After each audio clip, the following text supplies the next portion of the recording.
दोस्तों नमस्कार, मैं Rajneesh Kumar PVR aquaculture farm से। कैसे है मेरी पीवीआर एक्वा फैमिली? होप सब स्वस्थ होंगे और मस्त होंगे। और सब मेरे किसान भाई इस टाइम स्टॉकिंग में बहुत बिजी है। मेरा अगेन एंड अगेन यही रिक्वेस्ट है, अगर आप सेम ईयर फंड रोटेट करना चाहते हैं अपना as a professional farmer, as a professional entrepreneur, तो आप सीड स्टॉकिंग के टाइम हमेशा माइंड में रखें कि आप जो बच्चे स्टॉक कर रहे हैं, सीड स्टॉक कर रहे हैं, आप जो सेल करेंगे, बायोमास सेल करेंगे, वजन सेल करेंगे, गिनती सेल नहीं करेंगे, काउंटिंग सेल नहीं करेंगे। इसलिए अपने वाटर वॉल्यूम के हिसाब से ही आप स्टॉकिंग करें। कैटफिश का पालन करने जा रहे हैं तो फिंगरलिंग साइज स्टॉक करें, और कार्प्स का करने जा रहे हैं तो ईयरलिंग स्टॉक करें, जिससे कि आप सेम ईयर में अपनी क्रॉप रोटेट कर पाएँ। मेरा अपनी सब वीडियोस में अपने किसान भाइयों के लिए यही रिक्वेस्ट रहती है कि अगर उन्होंने स्टॉकिंग सही टाइम पे, सही साइज और सही काउंट स्टॉक करा है तो विदाउट फेल 100% सक्सेस आपकी होगी। दोस्तों आज इस वीडियो में हम बात करने वाले हैं हैचरी प्रोजेक्ट को लेके, जो कि प्रधानमंत्री मत्स्य संपदा योजना के अंदर 25 लाख का एक प्रोजेक्ट है। कई सारे मेरे इंडिविजुअल किसान भाइयों ने मेरे को पिंग करा कि उन्हें डीपीआर बनाने में सबसे बड़ी प्रॉब्लम फेस हो रही है, तो उसी को ध्यान में रखते हुए मैंने कुछ 9-10 प्रोजेक्ट आइडेंटिफाई करे पीएमएसवाई के में से, जो कि सबसे ज़्यादा अप्लाई करते हैं, और जिससे कि लोग बाग समझ सकें कि या समझा सके अपने सीए को, या जिससे वो प्रोजेक्ट रिपोर्ट बनवा रहे हैं उसे समझा सके कि क्या क्या कंपोनेंट आपके प्रोजेक्ट रिपोर्ट में इंक्लूड होने चाहिए। दोस्तों ये 25 लाख का प्रोजेक्ट है कि जिसमें आपकी 15 लाख रुपए डेवलपमेंट कॉस्ट है और 10 लाख रुपए आपकी वर्किंग कॉस्ट है। जो 15 लाख रुपए वर्किंग कॉस्ट है वो मेनली आपकी 4 कंपोनेंट में डिवाइड करी गई है। एक आपको जो पॉन्ड प्रिपरेशन करनी है, पॉन्ड प्रिपरेशन भी आपको ब्रूड स्टॉक के लिए करनी है, यानी आप बड़े मेल फीमेल स्टॉक कर सके। दूसरा नर्सरी मैनेजमेंट, तीसरा रियर कर सके। जो आपको इंफ्रा बनाना है, इंफ्रा बनाने के लिए सबसे आपको इसमें ब्रीडिंग पूल बनाने पड़ेंगे। आपने बहुत सारे वीडियोस में देखे होंगे सर्कुलर टैंक्स के। मेरी कोई हैचरी नहीं है, मैं सीड प्रोक्यूर करता हूं हरियाणा से, यूपी से, कोलकाता से। तो आप जब आपको किसी को भी समय मिले नियर बाय हैचरी भी घूम के आए, जिससे कि आपको माइंड में अलग अलग कंपोनेंट की वैल्यू पता चल जाए। एक बहुत बड़ा पूल होगा, उसको ब्रीडिंग पूल बोलते हैं, जिसमें मेल फीमेल को हम हार्मोन इंजेक्ट करके छोड़ देते हैं, जहाँ पे वो एग रिलीज करते हैं। दूसरा हमारा हैचिंग पूल होता है, एक हमारा स्पॉन कलेक्शन सेंटर होता है, और एक हमारा ओवरहेड टैंक होता है, और एक हमारा शेड या फीड स्टोरेज हम बनाते हैं। तो ये 5 कंपोनेंट हम अपने इसमें सिविल वर्क में कंसीडर करते हैं, एक्सेप्ट जो हमने पॉन्ड्स बनाए हैं हैचरी में। तो इन 5 के लिए हमें सिविल कंस्ट्रक्शन करानी पड़ेगी। अगेन पीडब्ल्यूडी के अप्रूव रेट के अकॉर्डिंग हमें कॉन्क्रीट वर्क कराना पड़ेगा, और अपनी रिपोर्ट में अप्रूव्ड बाय जेई मेंशन करना पड़ेगा, वो उसको अप्रूव करानी पड़ेगी। जो हमारे वाटर अरेंजमेंट और इक्विपमेंट कॉस्ट है, इक्विपमेंट्स में आपके स्प्रिंगल, ऑक्सीजन सिलेंडर परचेज करने पड़ेंगे आपको। पैरेलली आपको किट खरीदनी पड़ेगी, जो हार्मोन किट होगी, पॉलीथीन बैग्स लेने पड़ेंगे। इन सब के लिए आपको ये आपकी कॉस्ट रहेगी जो आपने परचेज करे हैं। तो ये आपकी जो डेवलपमेंट कॉस्ट आई पूरे प्रोजेक्ट को के लिए, दैट इज़ 15 लाख रुपीज़। जो रिमेनिंग 10 लाख रुपीज़ है वो आपकी वर्किंग कॉस्ट है। तो ये दोनों अलग अलग बाइफर्केशन करने पड़ेंगे ड्यूरिंग अपनी डीपीआर। अब मैं आपको कुछ बेसिक्स बता देता हूं कि जो हमें इनपुट कॉस्ट में कंसीडर करने हैं।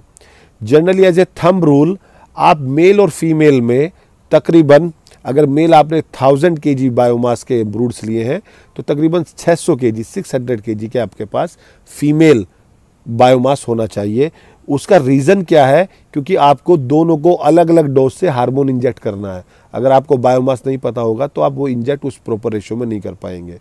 तकरीबन एक फीमेल अगर वो 1 kg बायोमास की है तो टेंटेटिव 1 लाख एग रिलीज करेगी। तो एग्जाम्पल के अकॉर्डिंग अगर हमने 600 kg बायोमास लिया, उसको हमने हार्मोन इंजेक्ट किया, तो जो हम उसके एग फर्टाइल होंगे वो टोटल तकरीबन 80% एग फर्टाइल होंगे टोटल आउटपुट एग्स के। तो आप समझ सकते हैं अगर मेरे 600 kg बायोमास था, 1 लाख एग रिलीज हुए हैं, 80% उसके एग फर्टाइल हुए हैं, जिसको हम जब वो एग से फर्टाइल होगा बाहर निकल उसे स्पोन कहेंगे। एक स्पोन का तकरीबन 1.4 mg साइंटिफिकली बायोमास होता है, वेट होता है।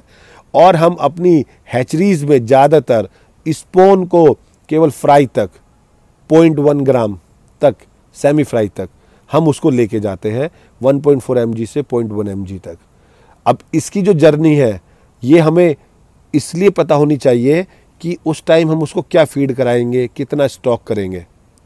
तो दोस्तों हम तकरीबन जो भी हमारा एग फाइनली फर्टाइल हुए हैं, जो हमारे रिलीज हुए हैं, हम उसको जो स्पॉन है फर्स्ट 5 डेज में हम टोटल बायोमास का 2 टाइम्स खिलाएंगे उसको फर्स्ट 5 डेज में। लेट्स एग्जांपल आपका 600 kg बायोमास था, 80% वो सर्वाइवल हुआ, तो तकरीबन 4.8 CR टोटल आपका स्पॉन हुआ। 1.4 mg से हमने उसको मल्टीप्लाई करी, एक x अमाउंट ऑफ kg आपका टोटल बायोमास बना। हम उसका 5 डेज तक ट्वाइस वेट खिलाएंगे, 1 to 5 days. Then next 5 days 6 to 10 हम उसको 3 टाइम्स खिलाएंगे उसके बायोमास के according. High protein mash powder form market में अवेलेबल रहता है, जिसको हम नर्सरी फीड या आपका हैचरी फीड बोलते हैं। देन नेक्स्ट 5 डेज यानी 11 to 15 डेज हम उसको 4 टाइम्स ऑफ बायोमास खिलाएंगे। आफ्टर 16 to 30 डेज हम उसको 2% ऑफ टोटल बायोमास खिलाएंगे। मैं अगेन रिपीट कर देता हूँ in short, first 5 days 2 times, next 5 days 3 times, next 5 days 4 times of biomass, then next 50 days 2% of body mass total, क्योंकि वजन आपको पता रहेगा टोटल आपका क्या, वो आपने स्पॉन इंटू 1.5 mg कर लिया। तो आफ्टर 1 मंथ वो हमारा रेडी हो जाएगा सेमी फ्राई 0.1 ग्राम का। ये हमारी एक स्पॉन टू सेमी फ्राई की जर्नी है। इसके ड्यूरेशन में हमें हाई फीड चाहिए, पॉन्ड को फर्टिलाइज करना है, उसकी हमें कंटिन्यूअस फर्मेंटेशन करनी है, वो सारी हमारी कॉस्ट इसमें इंक्लूड रहेगी।